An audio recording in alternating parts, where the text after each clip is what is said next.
Prophétique TV, la chaîne qui vous édifie. Quand on combat quelqu'un qui a l'étoile, l'étoile ne tombe pas. Okay. L'homme qui a la vision ne meurt jamais.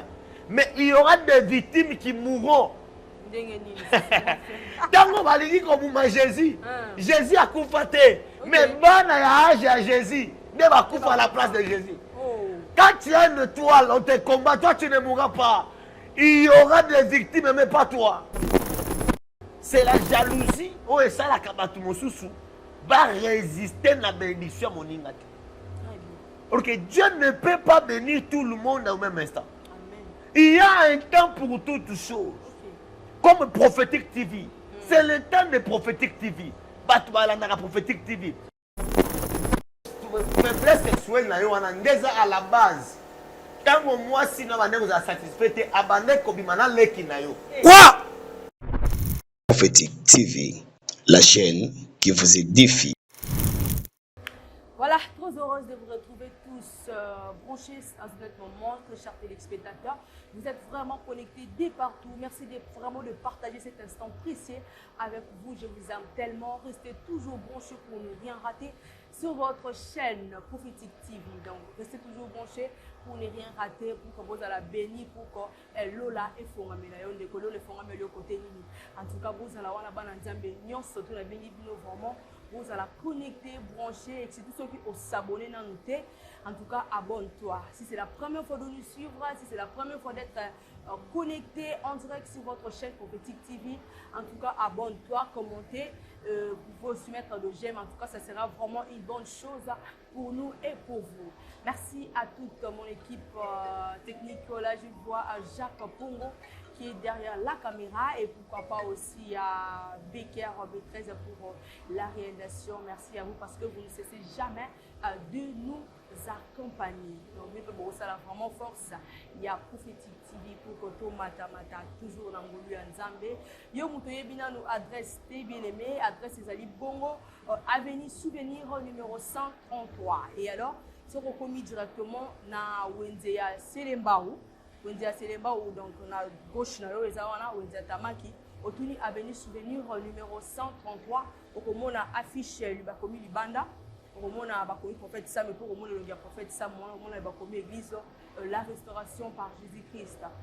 Donc je suis là on a comment mobile beaucoup dans la prophète et puis bako consulter yo kaka ndenge za parce que ces derniers temps nous avons vraiment la moment de consultation prophète a vraiment la consultation makasi alors dans les yango moment yango pour la profiter. Merci à tout le monde, c'est toujours à votre Clarina qui est la présentation de cette émission. Je ne suis pas seule dans ce beau plateau. Je suis toujours accompagnée avec notre invité principal, les prophètes Sam Nzambi Azabongo na droite Sanga, à qui j'ai dit bonjour et bienvenue. Bonsoir maman.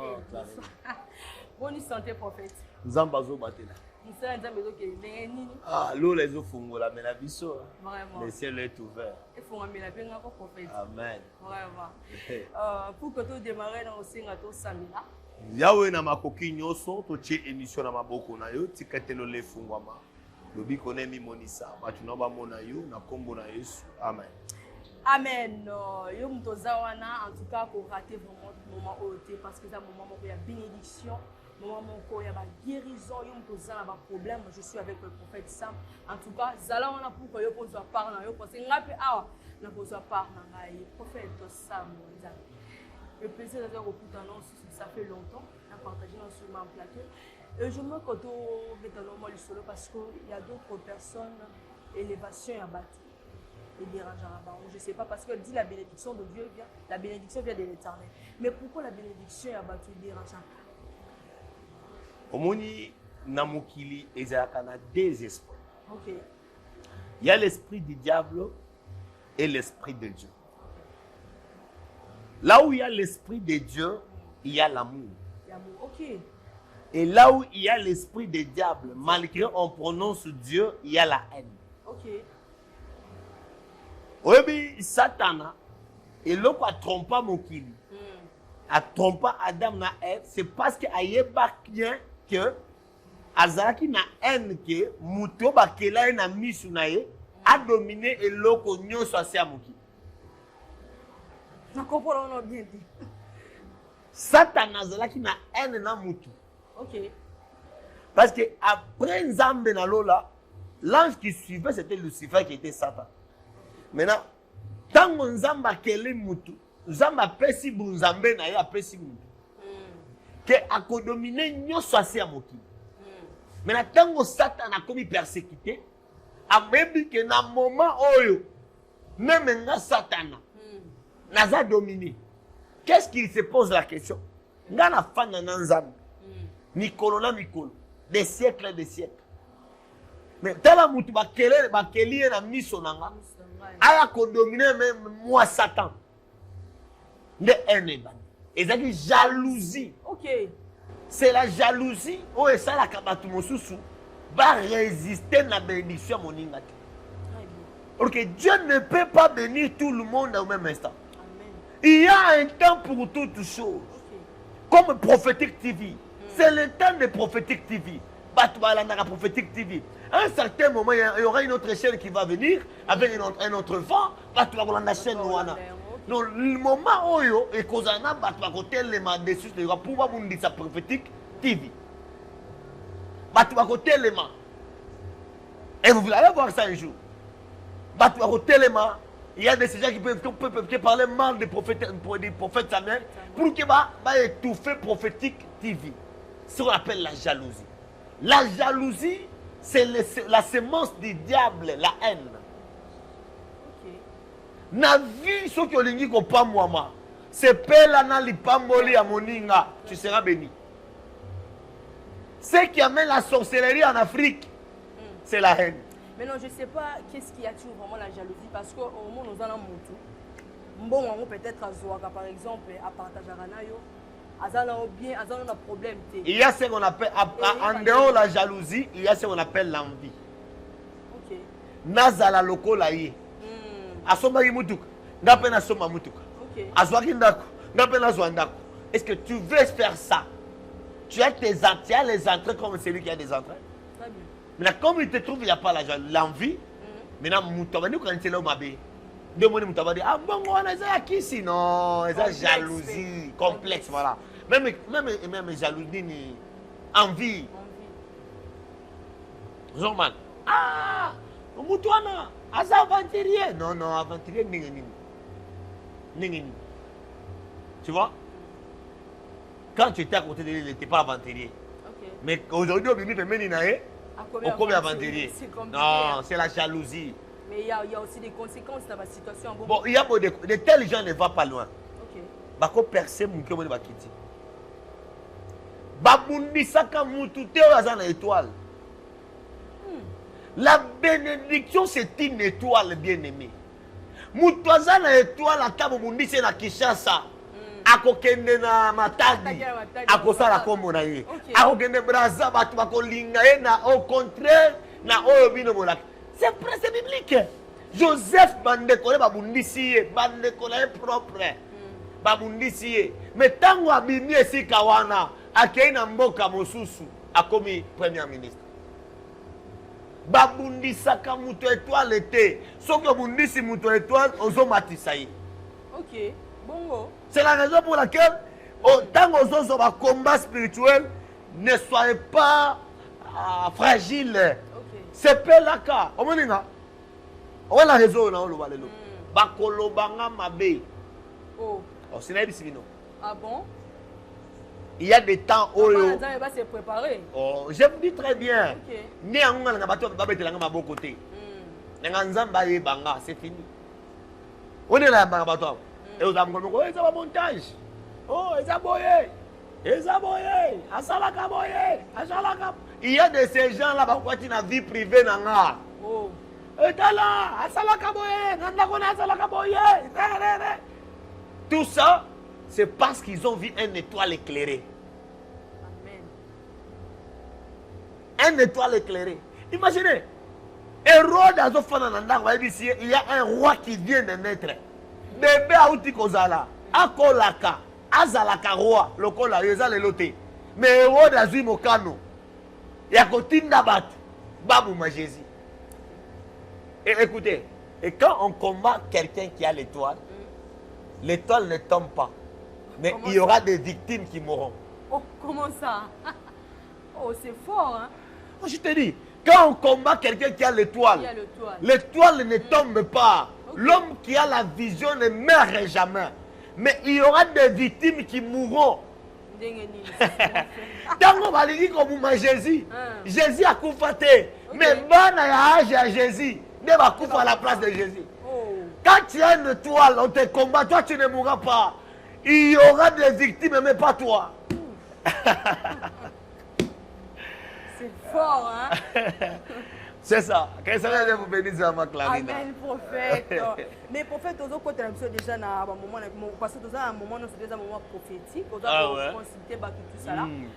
Je me reconnais na bêta du solo parce que j'étais à la maison. Parce que même si c'est un peu prophétique. La monarchie, maman en pleine kit pour déclarer, genre maman front, tout ça là. Je ne sais pas qu'est-ce qui se passe réellement. Non, non, c'était l'histoire de notre jeune frère, Nathan Mwamba, qui était notre journaliste à la radio, à la télé. Comme j'ai toujours, moi je n'ai pas de mauvais cœur avec les gens. Moi, Samuel, Dieu m'a créé un homme à cœur ouvert. C'est ça. Je reçois tout le monde. Et j'aime être simple à tout le monde. Je parle avec tout le monde. Je ne suis pas un pasteur orgueilleux. Alors j'ai reçu mon frère. C'est un frère dans le Seigneur. Je lui ai reçu. Je le fais comme un proche à moi, tu vois. Un ami. Même s'il ne pourrait pas être un ami. Mais je lui ai fait un ami. On marchait ensemble. Il venait chez moi. Il mangeait. Tu vois. Je n'ai pas mis de limite. Mais comme il était là, son numéro était à côté. Même dans mes anciennes émissions, son numéro est à côté, à droite. Mes numéros, oui, à gauche, voilà. Son numéro est à gauche. Quand tu regardes l'écran, son numéro est à gauche. À chaque fois, les gens commençaient à me chercher. Parfois, ils peuvent me chercher comme je suis en pleine émission. Il y a la sœur Elodie qui me cherche.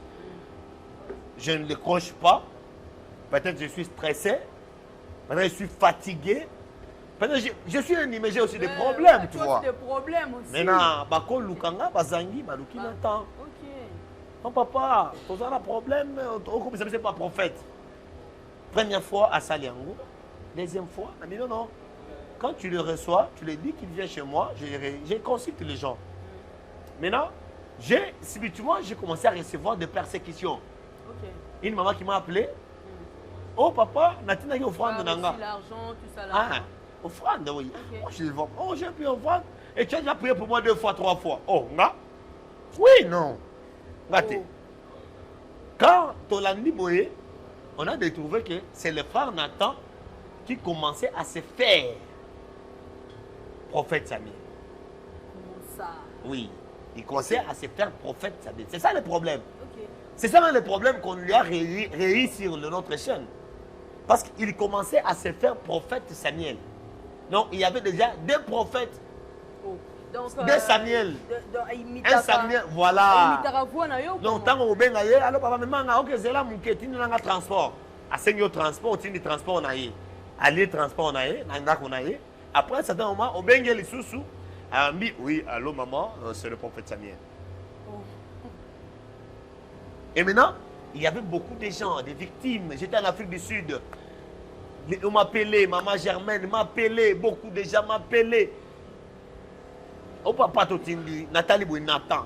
Première fois, elle a demandé pardon, on lui a pardonné. Deuxième fois, on lui a pardonné. Troisième fois, à cause de la vérité, il m'a même ingénié. Après, comme on a papa Nanga, l'apôtre Moïse Kosongwa, l'apôtre Sengele pardon, Limbi Sazamoana. Tout ça, bon, moi je suis un pasteur, je l'ai pardonné. Maintenant, il a exagéré. Il a exagéré, des montants exorbitants. De 3 millions, les gens qui m'ingèrent même dans les réseaux sociaux, oh, il y a 3 000 nanga. Naïbi Angote, Naïbi Yete. Ok, ce ne suis pas moi. Il s'est fait quelqu'un qui s'est fait à ma place.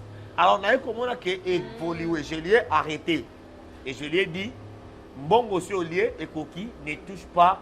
Quand quelqu'un m'appelle, donne-moi lui mon numéro qu'il m'appelle.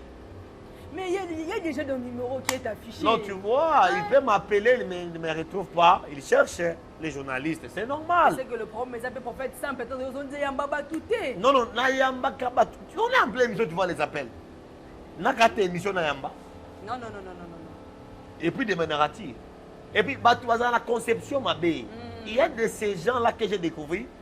Tant qu'on va dans la région, on va dire qu'on soit passe. Non, qu'on insiste qu'on appelle. Si on a mon appel, la moukate dans la pose, on a 3 appels, là, on a posé un message, rappelle-moi. Ou bien on a béni et tout ça. Tu vois ici. Hein? Maman, on a en pleine mission. On a été, tu vois. Mais Nathan, par exemple, les brades. A béni, par exemple, Nathan. Maintenant, lui, c'est fait moi. Et la dernière fois, il a pris l'argent de maman. Et la maman m'a appelé. On a commencé. Il m'a injurié, moi, malfaiteur. Oh.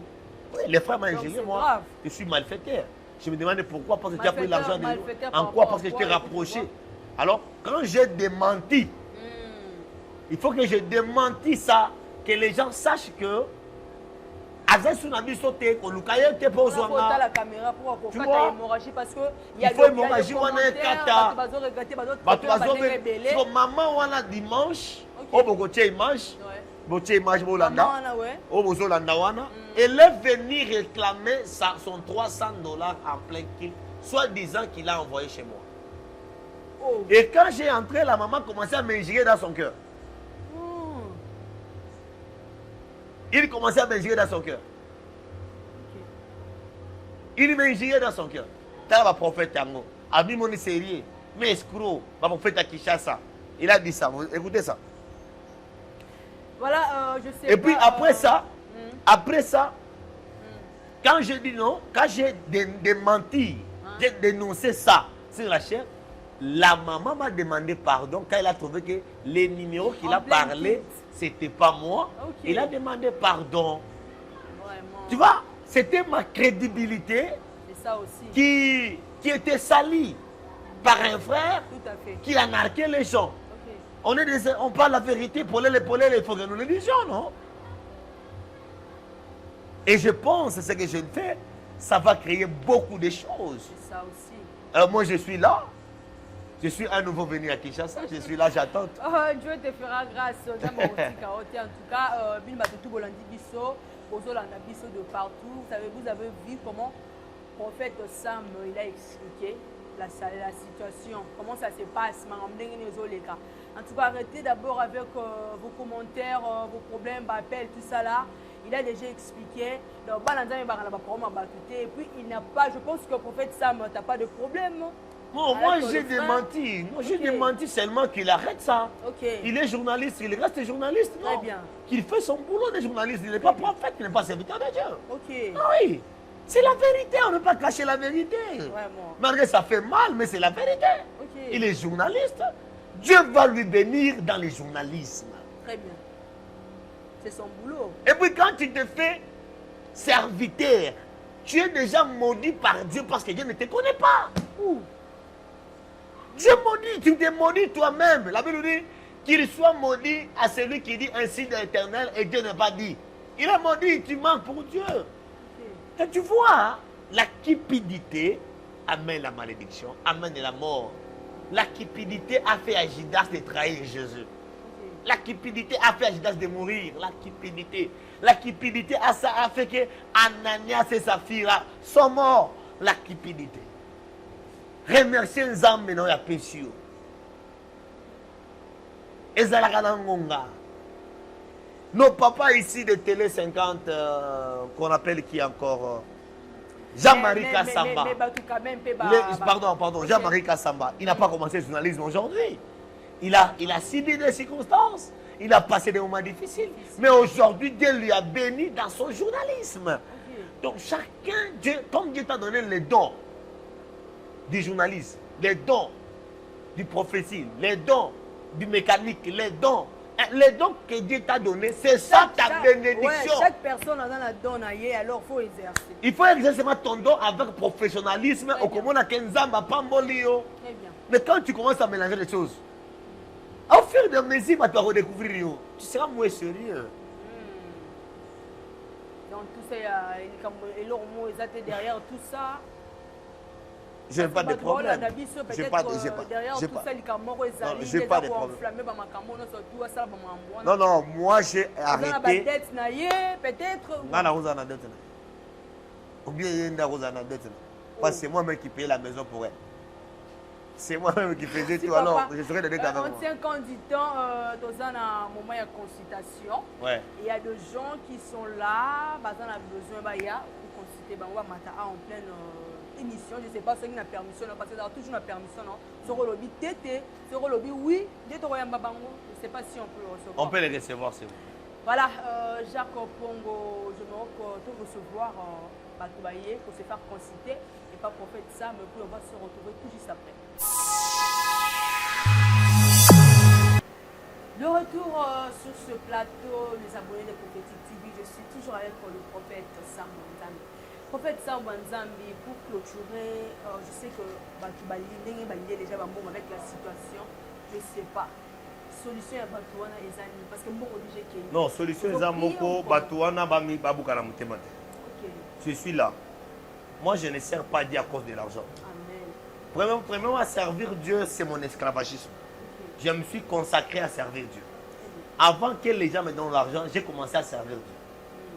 J'ai commencé à servir Dieu sans babouche, sans la gomme, à pied nu. J'ai prêché l'évangile. Donc, pour moi, servir Dieu, c'est une passion.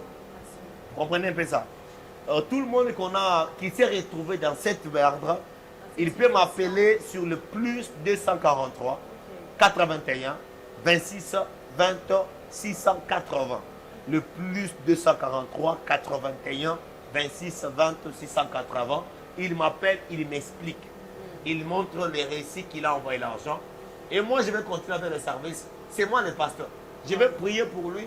Il va voir la main de l'Éternel. Comme les autres voient la main de l'Éternel. Je suis là. Je suis là. C'est mon service. Je ne fais pas l'œuvre de Dieu à cause de l'argent. Je ne suis pas là pour de l'argent. Maman, mbongo ekoleka me nzambe atikali nzambe tokotambola na mituka tokolata baveste tokozala bandako me tobongisaka na nzambe parce que nzambe nde suka nango soki olela abumi yo et puis tu auras un compte à rendre à Dieu. Nous sommes des pèlerins sur la terre. Vraiment. Amen. Amen, vraiment. Prophète, quand on est là, il y a des gens il faut se faire consulter. Ok. Et tous on déjà on a plateau. On peut ça déjà, papa, bonjour. Bonjour, maman. Bonne santé. C'est le micro, ouais. Kimi Ezali. Matissa micro, ok. Kombo nangai Senga Mbemba. Senga Mbemba. Oui. On peut ça un frère Kuna. Ça va se présenter. Bonjour frère. Bonjour madame. Bonne santé. Santé bien. On vous appelle comment déjà? Je m'appelle Famandi Angouye.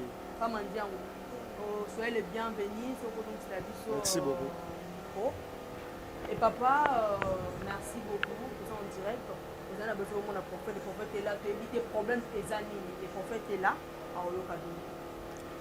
Vraiment, nous avons un problème moko na eko expliquer prophète. Nga nazali voyageur. Donc nautaki Kolezi, nasalaka mission de travail. Donc nautaka Kolezi Kisasa un mois na Kolezi. Alors koya nanga na Kisasa nazalaki na mwasi moko o tofandaka na ndako. Donc nazalaki na mwasi moko tofandaka na ndako pe nazana mwana moko. Mwana wana na botie na mwasi mususu na Kolezi. OK. Yango wana na Kisasa comme mission de service, loko nazalaki déjà na madame na Kisasa, na memaki mwana na bafanda ba mesana pe na mwasi nga nazali na Kisasa.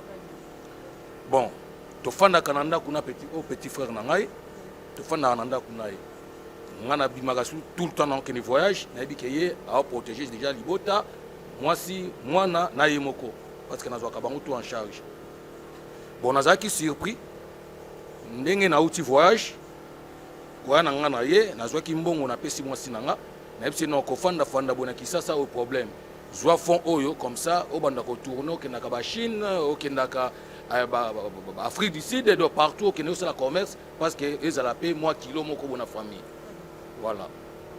Ndi na pesa ki mbongo wana en fait ngape na zongi na ngai na tiki bango na petit frère na mwana.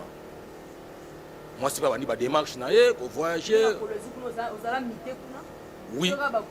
Non, ils ont la mission de service, donc ils ont la qui ça, ils ont bâti en Chine, ils ont bâti en Paris, ils ont un service dans la salle.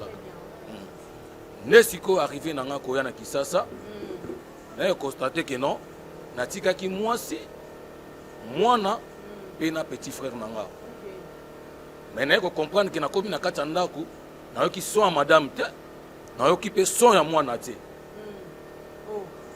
namoni mwana te namoni mutu te à part ye nde mutu nayoki kokuta ndako vide c'est ça non petit frère naye kokuta ye petit frère naye kokuta ye namoni bango te siko famille on abota mwana on abota na kolozi wana mama na ye aza ko se plaindre que na memele mwana na zongisa ye kuna kwaza na besoin mwana na ye siko na ye na tuni petit frère nga na tiki yo na ndako na tiki yo na madame na mwana siko na beti une semaine yango yo naza komona mwasi te naza komona mwana te au juste eza nini na meki kotuna ye tosali ba démarche totamboli parti par là na zui solution te namoni pe mwasi te namoni pe mwana te. Ok papa, je sais pas eloko nini etindi yo po ya awa na etonga ya prophète ça parce que nalandaka trop ba émission ya prophète namoni ke yende aza solution parce que nakoko kina gauche na kene suicide na futa ba mbongo pona enquête non nabaki ke makamu nanga lokola na bangaka pe nzambe pe nalandaka prophète trop chaque fois donc nazalaka vraiment que oyo yazalaka soki aza koloba likambo etushaka nga na motema oui yango nabaki ke lelo na ya lokola nazwaki numéro na ye nabengaki apesa nga rendez-vous lelo yango na ye tokutana ye tosolola atalelanga problème oyo ayebisa ngai mwasi nanga mwana nanga surtout mwana parce que mbongo akoki kokene nango mais mwana nanga wana za makila po ngana mwasi wana toboti te ngana mwasi wana toboti te yango na ye pa prophète alobelanga te liloba moko po motema nanga ekita mpona mwana nanga d'abord. Très bien, prophète Sam Wanzam, je pense que votre explication papa ma problème ni azana on a évité malobe ko zani na ngablo. Le vote de Léon c'est qui? Micro pardon. Femme Andiang. Tu es son frère? Oui. Toi tu te connais pas la femme est partie? Oui. Boluki partout. Bon, tous à la moi aussi grand frère là. Donc ça fait une semaine, ça 10 jours. Ça 10 jours où on a se dérangé, na luki partout. Na moni était. Jusqu'à arriver na hier, na joie du temps, il y a pour expliquer par rapport il y a des déplacements nyos on a sali. Bazan a un problème mo côté? Non, bazan a problème.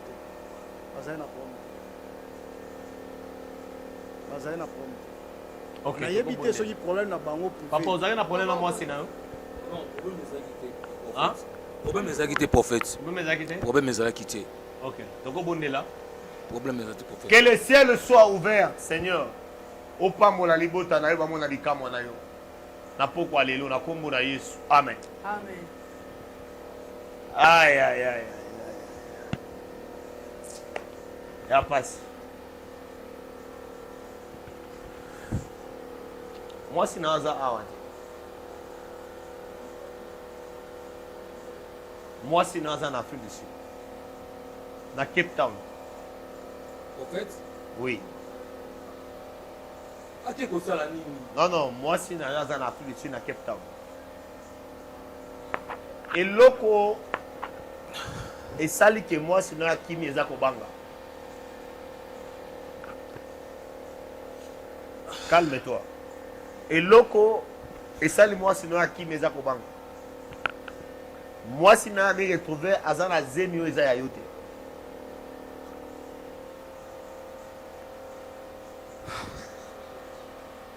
Ami retrouvé azana zemio ya yote. Yango abande ko luka moyen abima. Parce que ayebi ba etana yo. Prophète. Mais ce que je dis, je ne mens pas. Ton petit frère est témoin. Il connaît que moi, sinon, azana zem. Nakosi.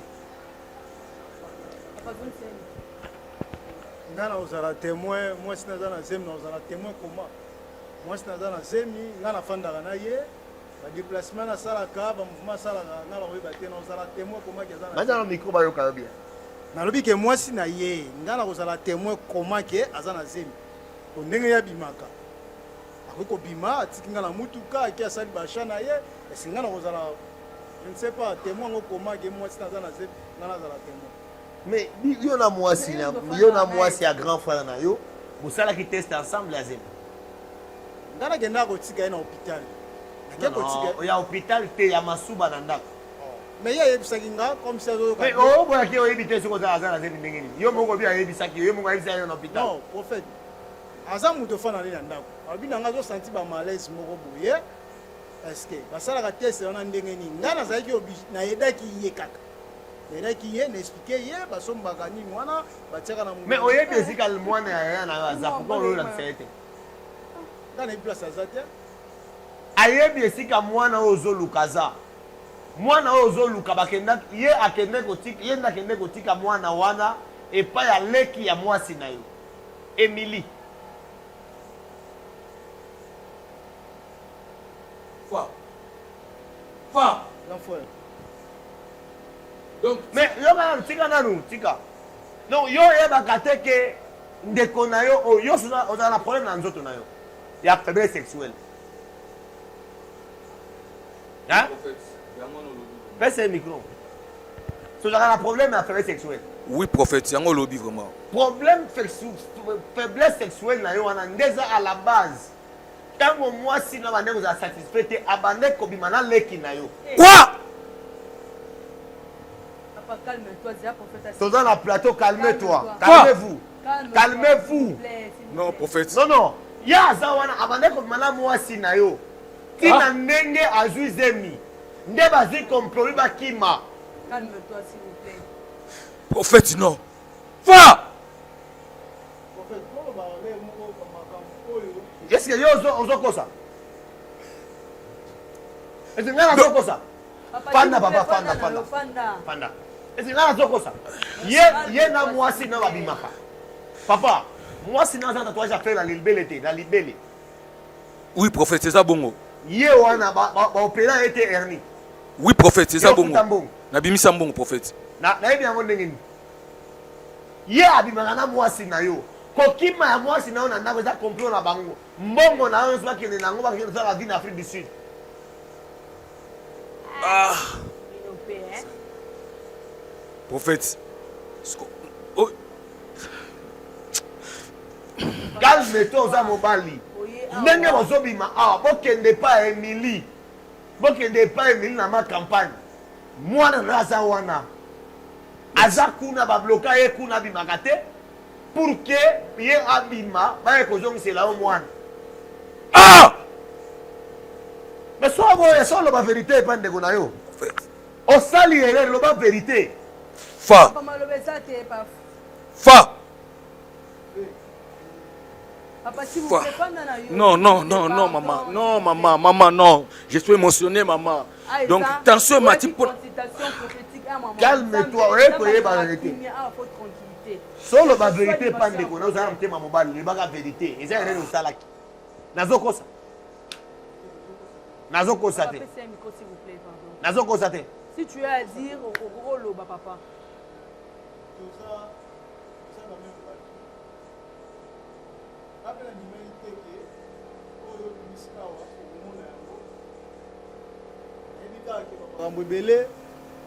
Il a fallu dire la vérité. Tu ne veux pas sacrifier ton frère. Ozamwana mabe. Okenda poto babengana na poto famille beko ya mbayo ya yambio awa. Apesio nyonso table ko salier. Oza gera bagaso ndenge nini ba oyo. Bolinga ko nyokola baninga ndeko na o propre oyo.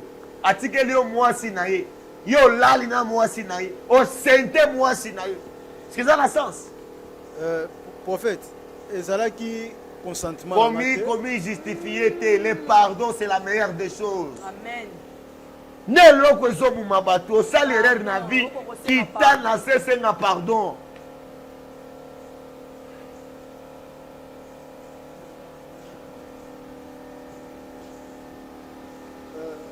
Grand frère.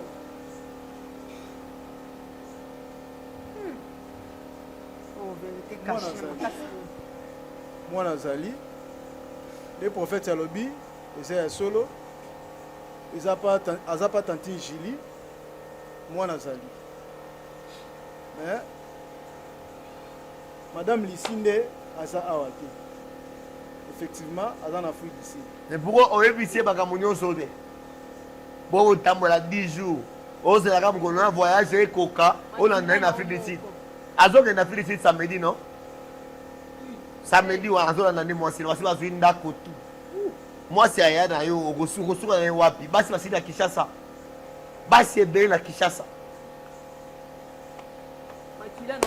Nzambe apambola bino papa kitisa motema ekomelaka bato nyonso na vie bolamu esalaka makambo ebele mais on ne combat pas celui qui a l'étoile Nzambe akoreconforte yo mwasi wana atake na mbongo eza eloko te mais c'est toi qui es l'argent ce n'est pas l'argent qui est toi yo nde mbongo eza yo te yo nde olukaka mbongo yo nde ozwaka mbongo mais mbongo ekozwa yo te zala fort ndenge mwana aza récupérer mwana olobi nini basala yango ndenge nini par exemple mouvement boya kokolaka yo akipaka yo je vous ai dit c'est l'envie ozwa envie mwasi ya ndeko na yo ozwa envie mwasi ya moninga na yo il y a beaucoup de femmes soki omoni aza ya pembe luka ya mosusu ya pembe kaka ye les femmes sont l'unique baza moko ndenge ya pembe azalaka ndenge ya mwindi azalaka bazalaka différente c'est ça que le Seigneur vous bénisse zala mtema kokita na kobondela pona yo